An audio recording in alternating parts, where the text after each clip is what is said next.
They're much more interested in trying to justify macrolooting. The assumption is that everybody knows that we live in a system of theft. It signals to me that nihilism and wanting to stick it to someone, but without any serious thought about what are the real world consequences, is what motivates these people. Or the idea that there's something dirty, there's something morally ignoble about making money. This is the last great prejudice of our society, and it's exploited and acted upon even to the point of justifying murder.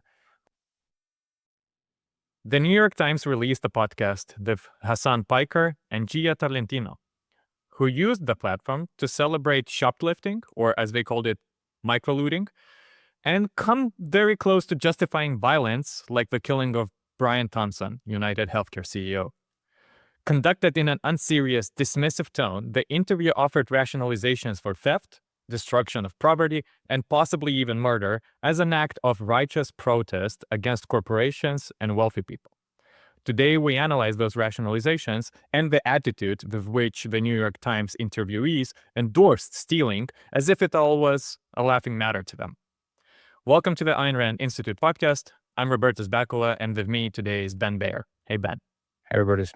So let's play the first clip and get a sense of what the interview, in essence, was about. I think it's cool. We gotta get back to cool crimes like that, like bank robberies, right?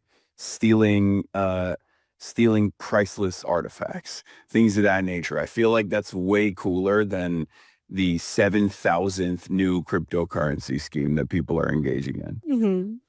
Would you steal from Whole Foods? You want to go first? Yes. And I have, under very specific circumstances. I think that stealing from a big box store, I'll just state my platform.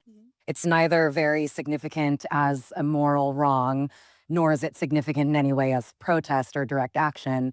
But I did steal from Whole Foods on several occasions. I don't know about you, Ben, but if I was asked whether I have stolen something and my answer is yes, big laughter is not something that would come up of my mouth, at least not first. In this is the essence of the interview, was the question about this increased trend of people stealing from grocery stores, from shops, which the host called conceptualized as microlooting.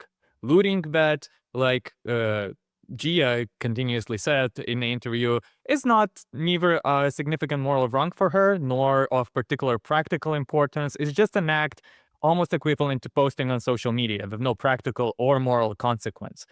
And theft in their eyes is justified. And even for many people, they think is if you need it, if you need food, you should steal it, Hassan says. If you have a purpose for stealing, like, for example, giving food for someone who needs it, like helping the needy, you should steal it too. And they present it as if it's uncontroversial and an easy to accept idea.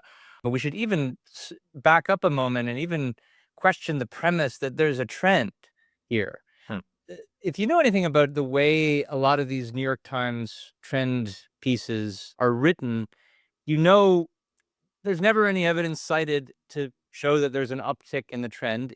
Instead, what's happening is these journalists are casting about for provocative story ideas. They ask their friends in Brooklyn what's new, or they see, they notice what people are talking about on TikTok. And that to them is a trend. That's not actual evidence of a trend. What it is a sign more about the people who are writing the story, their circle of friends, their browsing habits than anything else. But then the idea that this is something that people are doing because they actually need it, as opposed to just for kicks. I mean, that's really lame and laughable. Especially because we're talking about Whole Foods and not Walmart, which is a luxury food store. That's not where you go if you're actually starving. Certainly not true of people in their social circles that any of them are starving, or the people on TikTok. And I mean, I do want to be clear that, like, if somebody really, really, really was starving, like they were lost in the wilderness and they needed to break into a cabin because if they didn't get food right away, they would literally die. Like, I think you can actually justify something like that if you're then willing to, once you've made it back to civilization, pay the people back for what they've lost. But other than that, it's the nonchalance with which this is treated both as a trend and as any kind of justification is pretty silly, pretty laughable. And I think there's a whole lot more actually that's going into into the thinking, if you want to call it that these people are doing. Part of how they endorse, and the reason for the endorsement for stealing men, is that they think of it as some kind of justice and Robin Hood type of justice. What do you say to that justification? We need to speak more, because the distinction what you made, Whole Foods and Walmart, is important because Whole Foods stands for Bezos and Amazon in their mind. So what does that justification mean in terms of, are they serious? Well, and I think one thing to note here that I think has been missed by a number of the commentators on this issue is that there's a way in which they're not really advocating what they're calling microlooting. They're not really advocating the kind of subtle shoplifting in the name of sticking it to the man. I mean, they say it's okay, they think it's permissible, but insofar as there is a debate here, and they sometimes describe it as a debate or a discussion, it's really about whether or not this trend of stealing from big corporations is justified insofar as it would help achieve some kind of organized collective action against the big companies. Or is it really just a kind of what they sometimes call slacktivism, where it's an insignificant act that would not really create any kind of major social change, the kind of social change that they want as people who are influenced by a kind of Marxist idea. The second person in the discussion, this Gia Tolentino person, she doesn't think that it's effective as a way of organizing action against the big corporations. Hiker seems a little bit more tolerant of it, doesn't care as much about that issue. He's like even less serious than she is, if you can believe that. The thing that I think a lot of the commentaries also missed is that what both of them seem to agree on is that what would really be justifiable is if there was real mass action to the point where we had something like a Marxist revolution. They're not so much focused on justifying micro-looting, as they call it. They're much more interested in trying to justify, they don't call it this, but it's what it really is, macro-looting. That is organizing collective action to unionize, under the current system. That would mean using collective bargaining rules and various regulations that actually force companies to do business with people they don't want to. They talk about blocking roads like they do in Europe. They're really talking about what they would prefer is to have a major social revolution. And that's part of why when at one point they're talking about the recent act of arson against the Kimberly-Clark Corporation warehouse that was inspired by the Luigi Mangione killer of the United Healthcare CEO Brian Thompson. Tolentino says that, well, if someone were to start a set of fires as part of an organized campaign, that would be justifiable. So, like, that's the part that's really objectionable. I mean, the permissiveness and toleration about what they call microlooting is bad enough, but what hasn't been commented on is the undercurrent of let's have a Marxist revolution that you see here on this New York Times podcast. Let's then look at the clip that shows the Marxist undercurrent clearly in how they think about this. I'm pro stealing from big corporations because they steal quite a bit more from our workers. However, one thing that might even help your ethical dilemma is the fact that the automated process that they design, these companies know will increase shrink, right? So it's actually factored in. The lemons that you stole are factored into the bottom line of these mega corporations regardless, and they still end up having increased profit margins because they no longer have to pay the cashiers that they used to hire, as opposed to this automated system, knowing full well that people are still going to be able to still steal a lot more efficiently, as a matter of fact, through the automated process. So this is, the comment is specifically on why another justification for stealing, but it doesn't even hurt the corporations because they already priced it in. But the undercurrent of the comment is, look, big bad corporations Whole Foods, Bezos, Amazon. And then interestingly, they mentioned the Louvre, the museum in Paris, which is not a corporation, it's actually a nonprofit, but the whole idea of priceless artifacts, stealing those seems to be in the same category as stealing from corporations, but not from a local diner or not from a library. Because presumably, again, they don't say it explicitly, but that's the small man, the everyday man, not a corporation that exploited someone, but someone who is working hard to earn a living, compared to a corporation that presumably doesn't earn the living and steals it from, like they said, the cashiers or the employees or the customers. So clearly there is this idea, Marxist idea of exploitation, both of your clients and of your employees.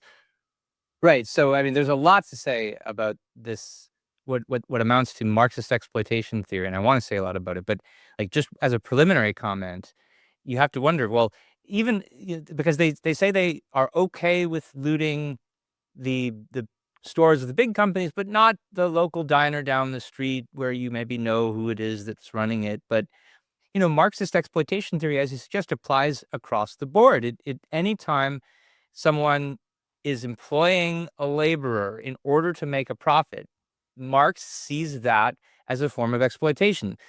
Surplus value is what's supposed to be extracted from the laborer whenever anyone makes a profit. And so even if the local diner perhaps isn't making as much of a profit as the big corporation, wouldn't it be the case on Marxist theory that that's still exploitation, still thieving, and so wouldn't that justify it too?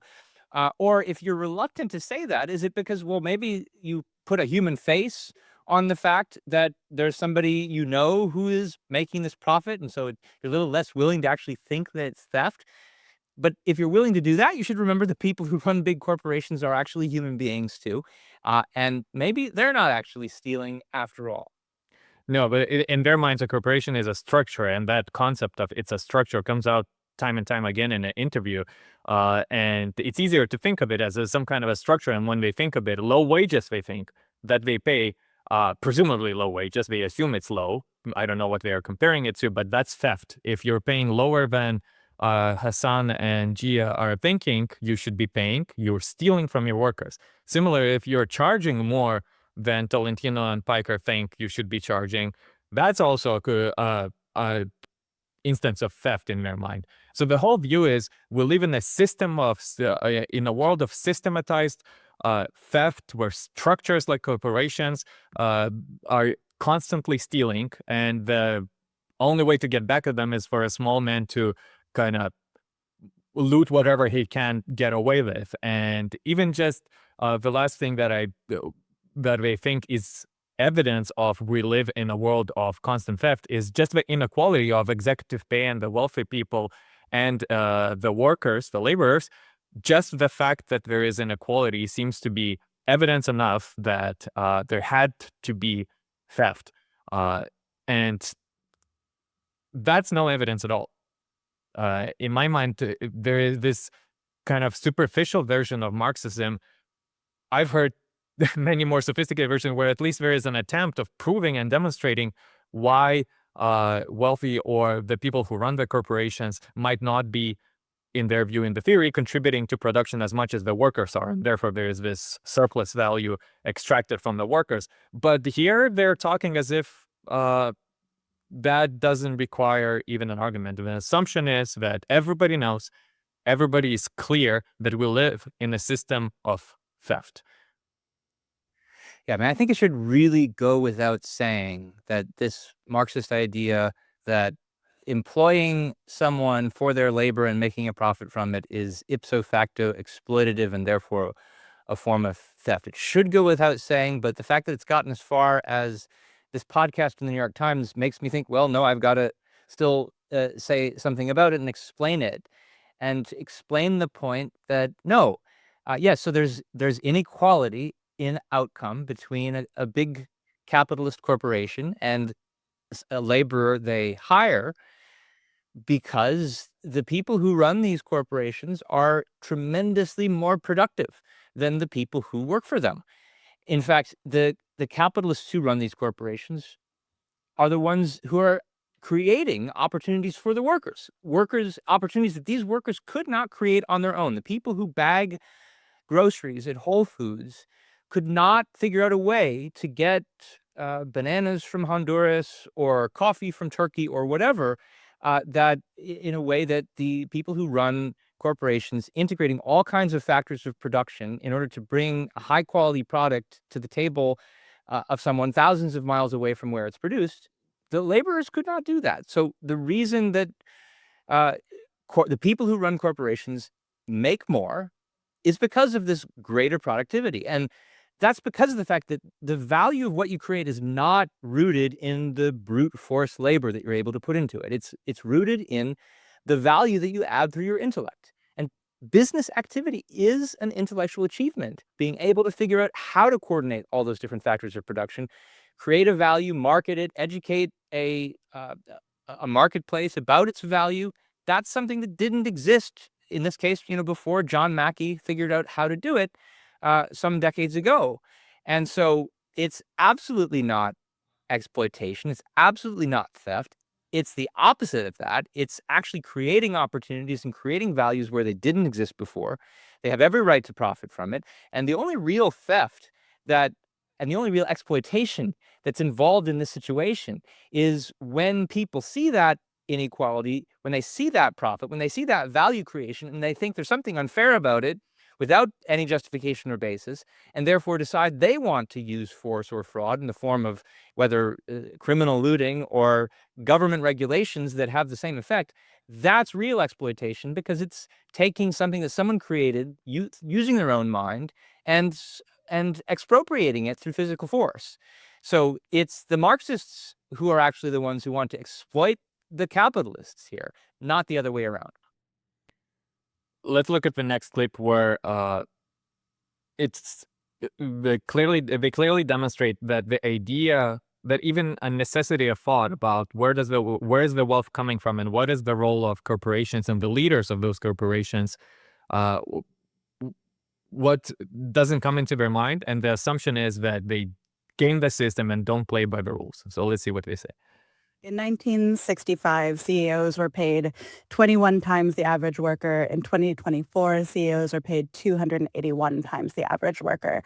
I feel like some of this is coming from a feeling of like the social contract is broken. And then there's also the slippery slope of what happens if we completely break the social contract and no one plays by the rules anymore. And I wonder where you two see the interplay of those two ideas. Well, the rules are already designed in a way where if you steal from the poor, you become rich. If you steal from the wealthy, you go to prison. So there's only one direction where you can do unlimited theft and erode the social contract for the 99%. There's an invisibility baked into the system that allows the wealthy to engage in this sort of behavior. Because I mean, it's a cliche at this point, but like wage theft is the most consequential amount of theft that takes place in the United States of America. So first, there seems to be some disagreement that they don't follow through. But on one hand, the interviewer says that nobody plays by the rules. There seems to be that something is broken because the rich, who are, as she points out, disproportionately more wealthy than what she's comparing it to, they must have gamed the system somehow. But Hassan responds that, look, the rules are written in a way that allows them to do that. So it's not that they're gaming the system, it's that the system itself creates the disparity and the injustice. So there is disagreement and contradiction there. But what's missing in both cases is some attempt to say what is wrong with that system, or what are the rules that are being broken. Are those rules so what rules are either immoral or should be rewritten? How are they being gamed? So there is no attempt at an argument, and there is always left for implication. Again, it's just by assumption that if you're wealthy, as she's reading the statistics, then you achieved and didn't earn that wealth, but you achieved it by some illicit means, whether by a rigged system or by rigging the system. What do you think of those inconsistencies between them? I suspect that what they mean is that even though it's not illegal for what these companies are doing, they think it's immoral, so they're breaking the moral rules. But I mean, we've already noted that there are inconsistencies in things that they're saying, and some of them have come up in previous clips that we showed. So, for example, there's the point that Piker makes about how there's loss that's just built into the pricing system, that they figure that people are going to steal a certain amount, and so that should make you feel a little bit less bad about stealing it. But you have to wonder, like, if why should it make you feel less bad at all if your view is that these people are just stealing from you in the first place?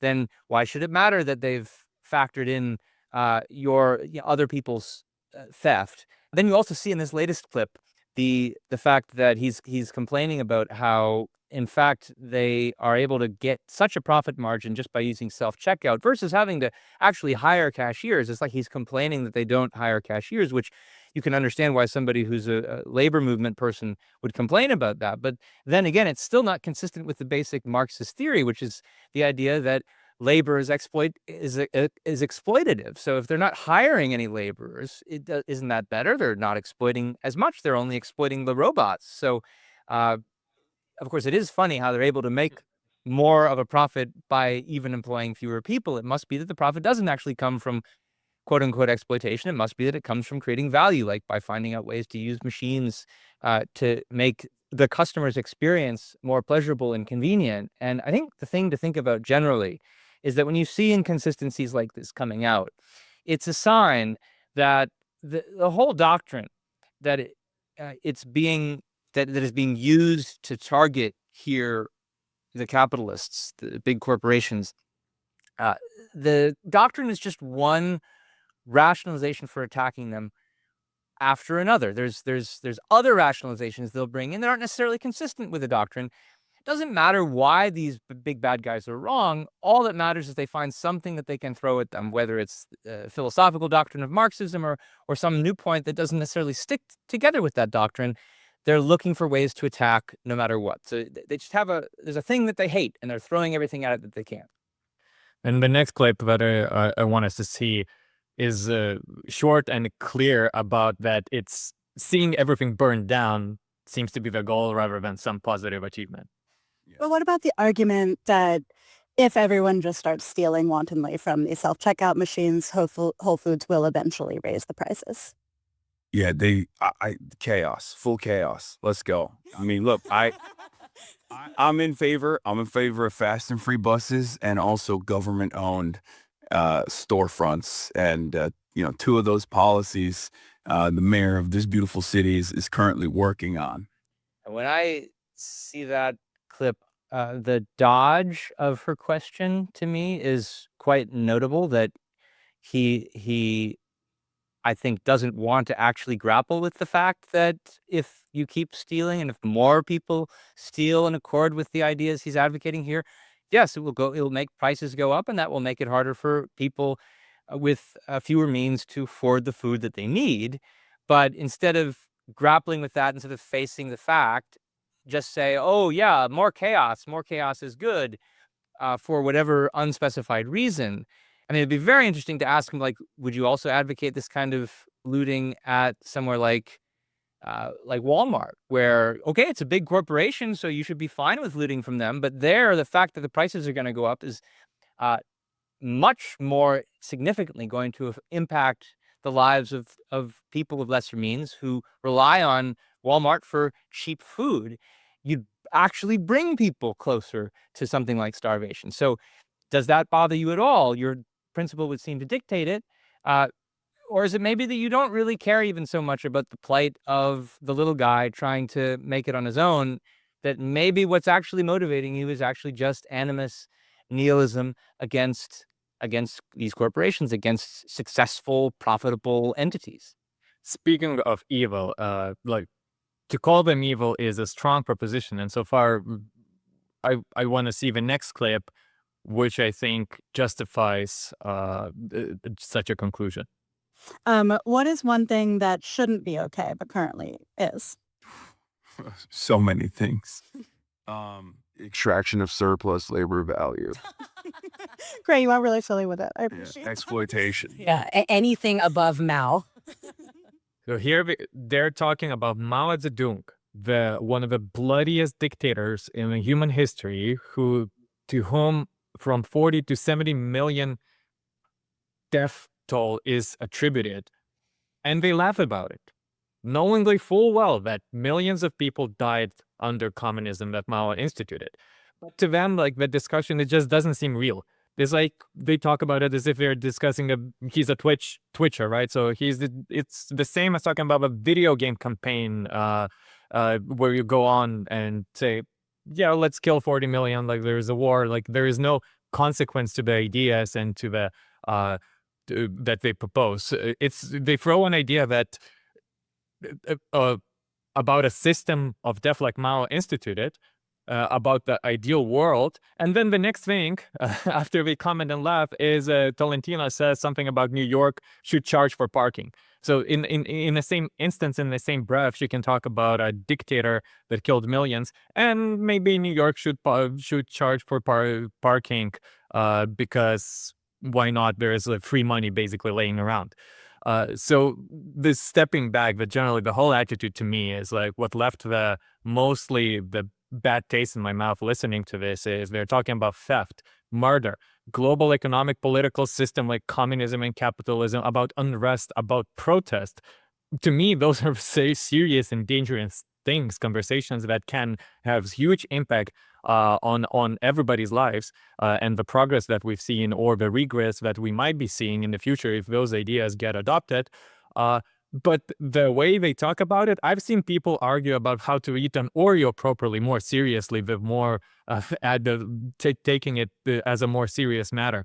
And what this full chaos comment, when faced with a question of real world consequences, like you said, he's just basically dismissing it and moves on.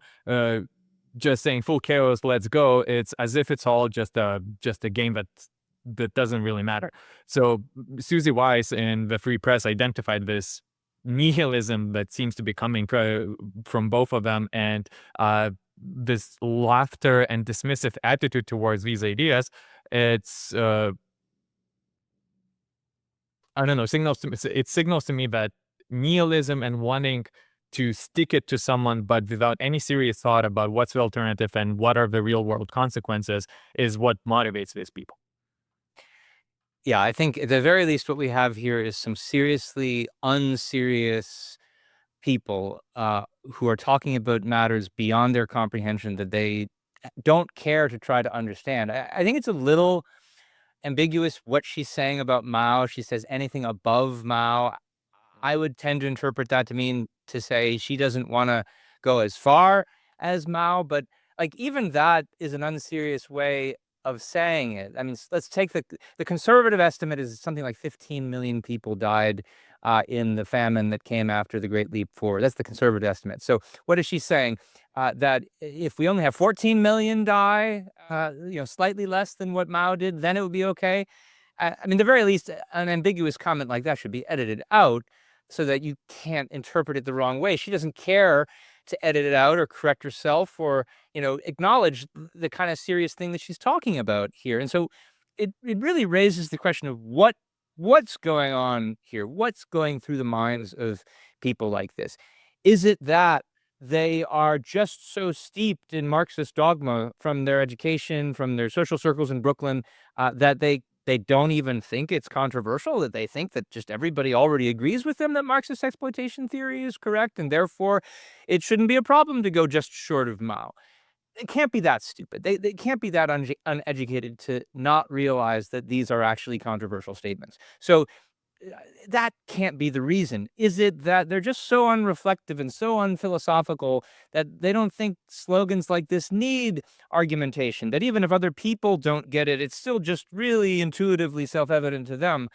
And I suppose that's possible. But if you ask me, the more likely explanation for what's going on here, they are being purposefully provocative, that this is a kind of trolling, contrarian trolling, trying to poke holes in what they think are cultural sacred cows in order to engagement farm, in order to get publicity. And I mean, I think that some of the evidence for that is they're clearly tossing around Marxist philosophical lingo that they don't really understand. I bet couldn't explain if they tried can't even really pronounce it sometimes or use it in grammatical sentences, they certainly can't keep themselves from giggling about it. So you get the sense this is all kind of a joke for them. And uh, I think that's actually the worst thing about it, that they don't take these things seriously. They see them as worth joking about just to engage their audience, just to get notoriety, and just to antagonize people like you and me who find this outrageous.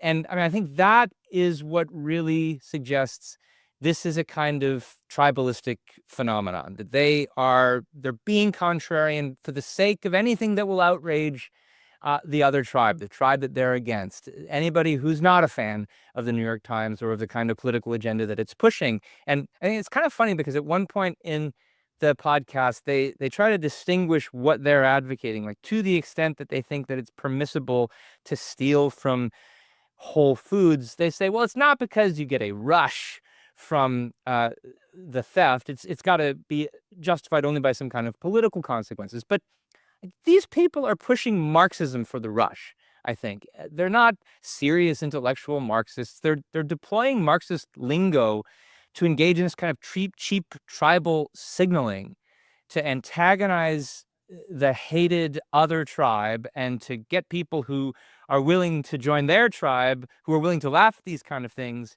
to join up. And I mean, what's really disgusting to me is that the New York Times is now going in for this, that tribalism has gone so deep in our culture that a once esteemed, once respectable media platform that contained all the news that's fit to print now sees itself as having to pander for, in effect, tribal clickbaiting, and they're no longer interested in trying to make arguments to convince the other side of the rectitude of their view of political philosophy, but are in effect just, I mean, this is one big TikTok video that's designed to get clicks in order to rally the tribe. And that's just, it's so despicable, and it's so beneath, what used to be true of the New York Times. I think what a serious journalist and interviewer like from New York Times should or could do in this situation to demonstrate her seriousness is to call out the people she is talking to about their inconsistencies or the things they're saying, at least to test them and push them a little bit. And it was really easy in this case, and she completely missed it. For example, when she asked whether you would be supporting intellectual property theft, like stealing, pirating movies, or getting behind the around the paywall for articles, which, for example, Gia writes for the New Yorker. And Gia says, of course, yes, I support every person who goes around the New Yorker paywall to read my work. I'm fully for it. But does her employer, would she survive as a writer or have her job if she needed to be paid by the readers and the customers rather than by the New Yorker who created this whole enterprise in which she can now thrive? And I looked it up, and the interviewer could have done this easily. I'm sure Gia would attack artificial intelligence companies today for stealing from artists and using their work to train the models without paying them. Well, Valentina, clearly, she sued Microsoft for using her book to train AI on. So if she's such a supporter of getting behind the paywall and stealing, why is she now suing a company that did exactly that? And similarly, Hassan, he says, I'm full pro-piracy, stealing movies completely appropriately, and yet he was protesting with the Writers Guild in Hollywood when a few years ago. And has he given any thought about what would happen to the writers, the actors, the directors, everybody producing the movies if all of us easily and with no consequence could steal the movie rather than pay for the streaming service or go to the theater? No thought at all. And things like that, I think a serious interviewer would push and challenge his or her interlocutors, because you want to see whether they thoughts stand up to even immediate easy scrutiny, which they obviously do not here.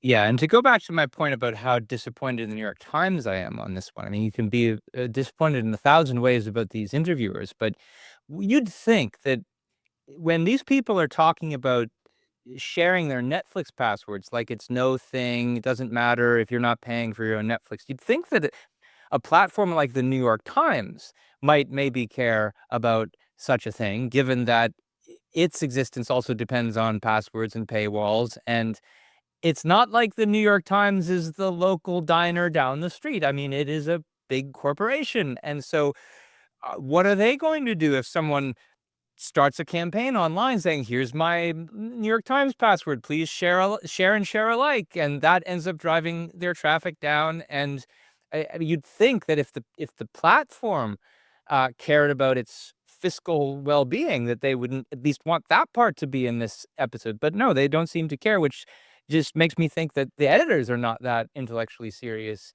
not just the people who are appearing on camera. I want to look at the next clip, and this is going to shift gears a little bit. They start talking about selfishness and morality here a little bit. So let's see what they say, because it's also another window into how seriously or not they take ideas that we talk about. Like there's so many perfectly legal things I do regularly that I find mildly immoral, right? Like getting iced coffee in a plastic cup. Like I find that to be a profoundly selfish, immoral, collectively destructive action. I think a lot of I have taken so many planes for so many pleasure reasons I have acted in so many selfish ways that are not only legal, but they're sanctioned and they're unbelievably valorized culturally. And I think, I guess I don't really think of any laws. Maybe like things like blowing up a pipeline. Let's say that. I really relate to what you were saying, Gia, of it is so hard to live ethically in an unethical society. And also there are so many moral compromises I make every day. I do so many immoral things. I am constantly acting in ways that don't align with my belief system, and constantly having to justify that from ordering in food when it's raining out. There are just so many moments when I'm my comfort is more important than someone bringing me food through the rain, and it doesn't feel good. But it is part of living. I mean, no one's making me do that, but it is part of the way in which we live in our society. And it's so incentivized. I mean, it's splashed all over the subway ads. It's just ladies, be selfish tonight, it's wild. Yeah. This is a discussion about morality. She says that she's talking about doing profoundly selfish things, like buying a iced coffee in a plastic cup or flying a plane for a vacation. And then the interviewer says about ordering food when it's raining outside because the poor DoorDash employee or Uber Eats employee has to bring that food in a year. Those things, for them, this is what they consider as the subject of morality, as acts that are profoundly immoral, and yet acts that they seem to say they have no agency over, and they have to, they are almost forced to engage in because the system or something. But for me, the important point here is gone are the days where morality was about what kind of life do you want to live? What does it mean to be a good person? What is good and evil? How do you build a character, and what's your purpose in life, and how do you live up to that? No, now the discussion about morality is about buying a plastic cup, taking a vacation, or ordering food. And even then, the acts that if you feel that you're acting profoundly immorally, and yet you have no qualms about continue doing it, although it's fully in your hands, what is the frame of mind of a person that thinks like that, Ben? I kind of grapple, can't really put my finger on how can you have ideas that should make you almost despise you, but then move on as if nothing happened and continue acting on them. We could have a whole other episode on why it is that somebody thinks that going on a vacation or ordering an iced latte is a profound moral offense. Ultimately, it comes from the fact that they accept our culture's dominant view of morality, that morality is equivalent to self-sacrifice for others, and that selfishness is evil.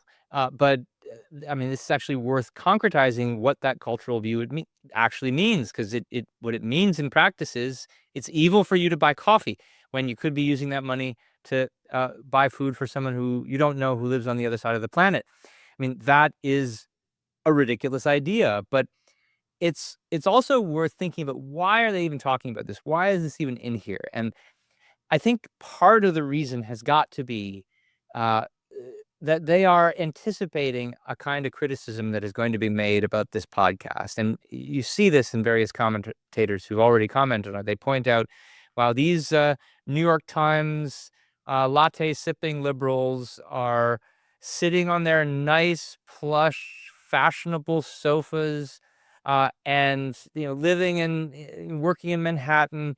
And yet here they are at the same time advocating that other people, that the corporations that they don't like, that they don't have the right to make a profit. I think they're anticipating that charge of hypocrisy is going to be made by the conservative critics who are, have too easy of a time making fun of communists who sip lattes. And so I think what they're doing is they know this criticism is going to happen, and so they decide to own it. They want to say, yeah, I'm selfish too, just like everybody else.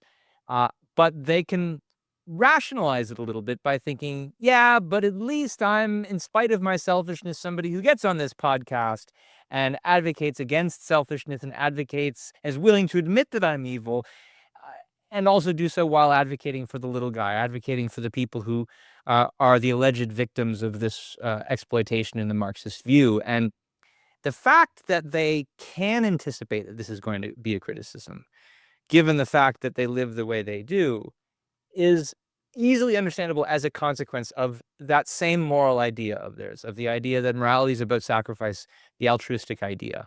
If you are going to practice this ideal consistently, it means that you have to give up all of life's enjoyments, everything that makes it meaningful, everything that makes you happy, everything that allows you to do any better than scraping by, being near starvation. So, you can ask yourself, as she seems to ask, why did I take this plane trip to some exotic foreign location? I should give that up. Okay, well then, why do I even need to buy this nice iced latte? I should give that up. Well, why do I even need to have 3 meals a day? I could give up 1. I could only have 2. I could give up, eating every day and just eat every other day. I could always use that surplus that I have, that I otherwise use to enjoy my life. I could use that to give it up to somebody else. And so they know that unless they reduce themselves to utter deprivation and starvation themselves, they're always going to be criticized for being selfish, which by their standards is evil. And so I think they have to own it.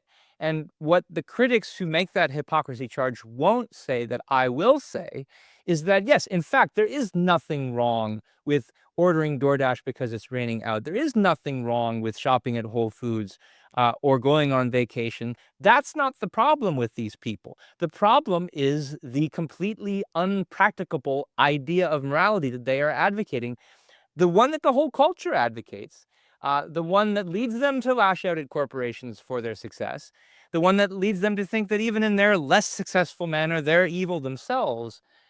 But of course, you can't practice that idea. And as a result, you end up making a joke out of morality, which is what they've done, because it's now something you can't ever follow. So that ideal needs to be challenged. And the critics, most of them, even the conservative ones, I think aren't going to be willing to challenge it because it's too close to the one that they get from their religion. It's too close to the idea of self-sacrifice that they get from Christianity.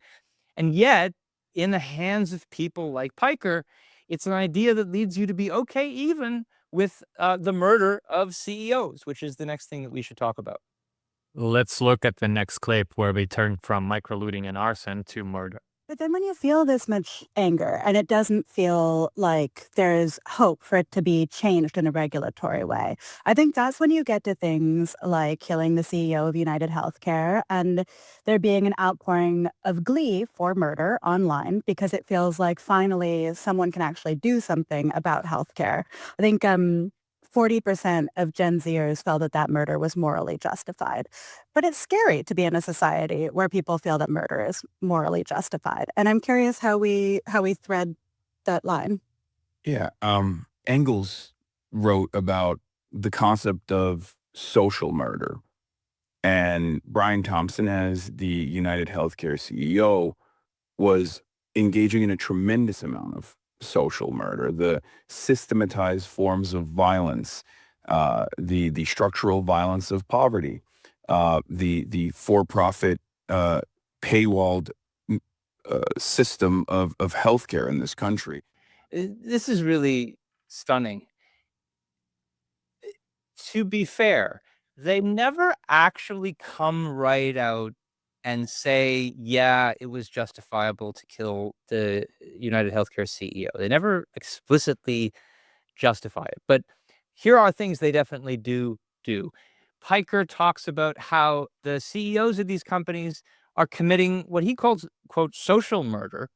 And so at the very least, he's implying, well, you can understand why someone would have done that. You can understand why people react to it positively because they think, and he doesn't say that he thinks, but they think that it's maybe justifiable in response to the murder of the healthcare insurance company.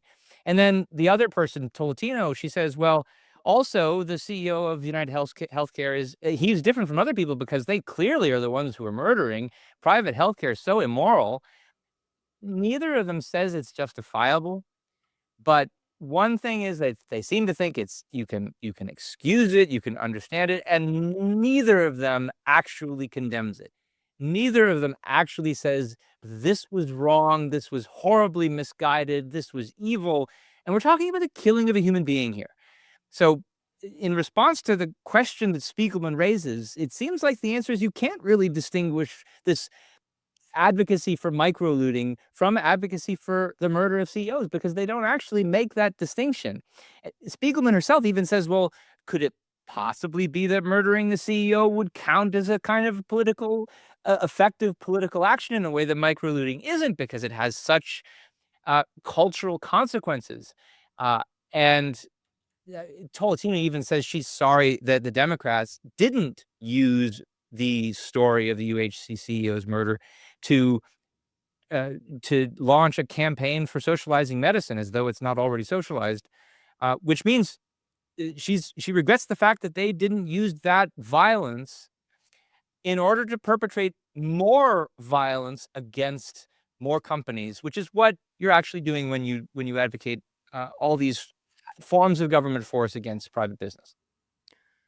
Part of the issue that seems to me is the way they think some of the concepts they hold, like the concept violence, especially here, are completely hollow in meaning. We already talked about that there is no meaning even to the concept of theft or microlooting in what they're describing, because both taking, literally stealing and damaging property and stealing it for yourself and paying a wage for the value on a voluntary agreement that maybe Tolentino and Piker don't think is enough is theft in their mind. And similarly here to violence, or poverty in their mind is also violence. Like they literally say that if you're poor, that's a result of violence, without ever thinking that poverty is the default state in which humanity finds itself before someone produces the wealth and lifts either themselves or everybody else together out of poverty, because poverty is natural, and the production and the wealth that we have today is not. Although in their mind, it's completely reversed. And the violence in the healthcare industry that we talk about is, what is the violence in the healthcare industry is the services.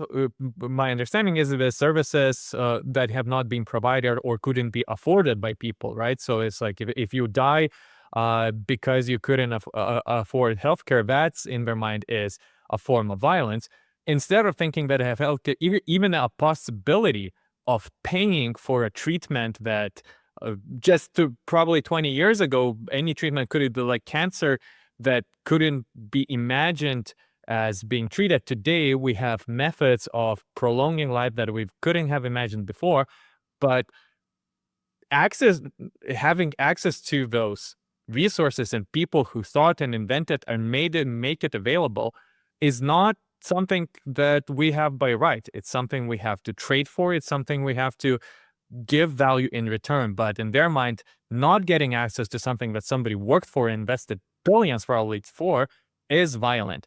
And that's use of a concept violence to describe this compared to actual violence that damages property, or violence that of murder of a person who leads the company that creates life-saving drugs and methods of healing, is another instance of the ideas and the words that they're using mean nothing to them.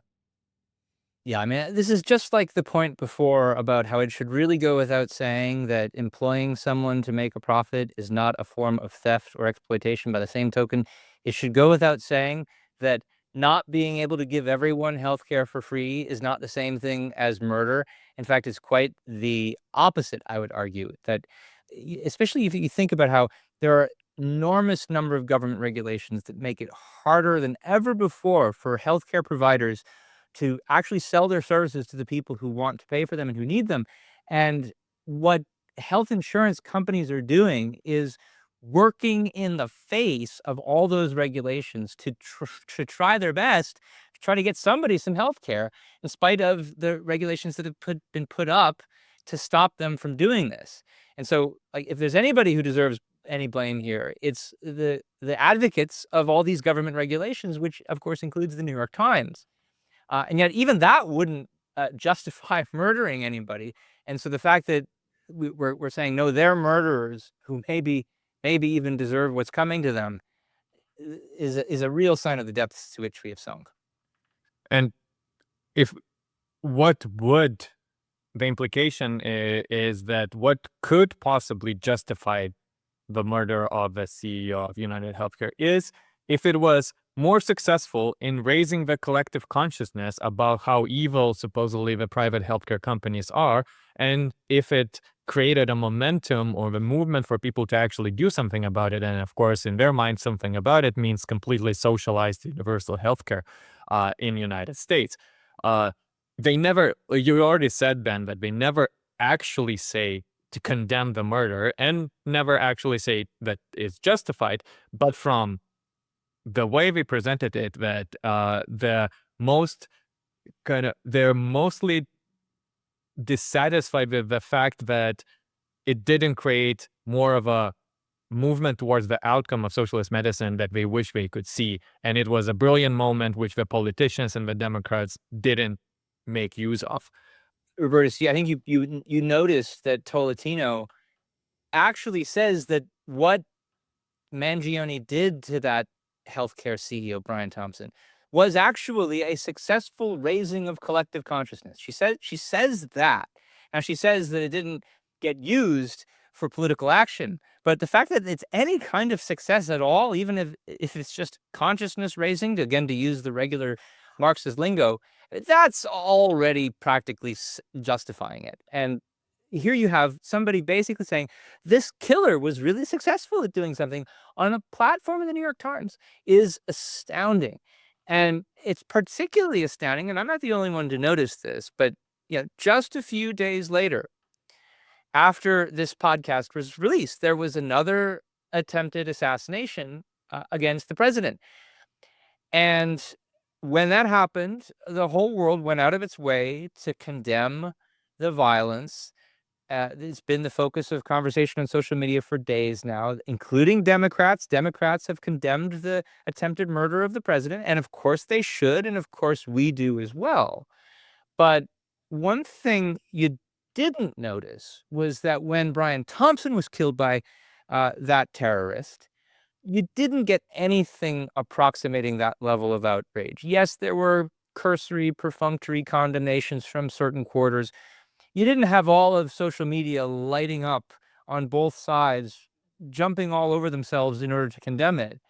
Not only did you not have anything approximating that level of outrage, but you've even had, since that time, copycat crimes targeting other CEOs. So in July, the CEO of Blackstone Real Estate was murdered by somebody who thought they were instead targeting the NFL in New York, and people cheered him on. In April, you had the case of somebody burning down a Kimberly-Clark warehouse, claiming inspiration from Luigi Mangione. And then just a few days later, you had somebody throwing a Molotov cocktail at Sam Altman's house, the CEO of OpenAI, again, under the influence of this kind of cheerleading for violence against CEOs. And yet all of this has been under the radar. You don't have the widespread condemnation of violence against CEOs in the way you do against something like a president. And you don't even have it coming from conservatives, at least to this extent. You've seen it about the president. And yet, what's happened to people like the UHC CEO is political violence. If anything, is political violence. It's people who hate business, who think that it should be regulated by the government, who think that we have the wrong kinds of political policies with respect to corporations, taking the law into their own hands, using violence in order to somehow, if only ineffectively, achieve some kind of political change in this country. And so if you condemn a tax on CEOs, if you condemn a tax on politicians, but not on CEOs, I don't think you really care about political violence, because this is where we actually see a trend. This is where there's actually a demonstrable trend, not just in the number of crimes, but in the number of people who seem to be okay with these crimes. Like, she actually quotes a statistic that 40% or whatever of Gen Z people thought it was justifiable to kill that UHC CEO. That's a measurable trend. There's no outrage. There's no condemnation over this. And yet there should be. And the only reason that I can come up with for why there isn't universal condemnation of something like this, even though we're talking about murder, is that in our culture, even conservatives share the idea that there's something dirty, there's something morally ignoble about making money, about pursuing a profit, about being successful in business. And this is an idea that comes from Christianity. It's the idea that it's easier for a camel to go through the eye of a needle than for a rich man to enter heaven. Woe to the rich. This is the last great prejudice of our society, the last great moral prejudice. And it's exploited and acted upon even to the point of justifying murder, which I think, if that's not a sign that we should check that prejudice, I don't know what else is. I agree. And to finish this conversation, again, I think the most outrageous thing for me was how unserious and how unintellectual and how kind of comic these people are about dangerous ideas that have significant impacts on everybody's life. And part of the dissatisfaction with reaction to this podcast is, yes, a lot of people react to hypocrisy, and like you were saying, Ben, like pointing out that these latte-sipping liberals are talking about communism, but it's important to take seriously what these ideas mean, and that some, if not challenged, my intention at first was not to challenge it because it's almost ridiculous, but then I was convinced that it's important to show how laughable are these ideas and that it's important to take them seriously. And one of the ways how to take it seriously is to look at a few of the resources that I will recommend now is for CEOs and corporations who could think that one way to respond to a call to loot or steal from them is to somehow appease people like Piker or Talentino and give them something that they want, either in terms of regulation or donation or charity or whatever it is. But we argue in a book, Profit Without Apology, they need to stand up for business. Onkar Gaida and Don Watkins and some other contributors argue that business should stand up for their right to profit and the right to their property without apology and without appeasing those who advocate attacks and destruction of that business. Then we talked in the podcast about the myth that business and corporation exploit their workers and customers, and we did an ARI podcast that you can look up specifically on this issue, the Marxist exploitation myth, and why is it, why that theory should be long gone to the history of thought and not repeated again. And then you, Ben, demonstrated that these ideas that we discuss have real terrifying consequences in form of political violence and growing political violence today. And another episode I want to recommend is the Charlie Kirk's murder, Who Normalized Political Violence, where we cover specifically that. Okay, well, thank you for joining me on this conversation. Please subscribe, comment, and share on YouTube and Facebook, and send any comments or questions you have to newideal@aynrand.org. Thank you for this conversation, Ben. See you next time. Thanks, Robertas.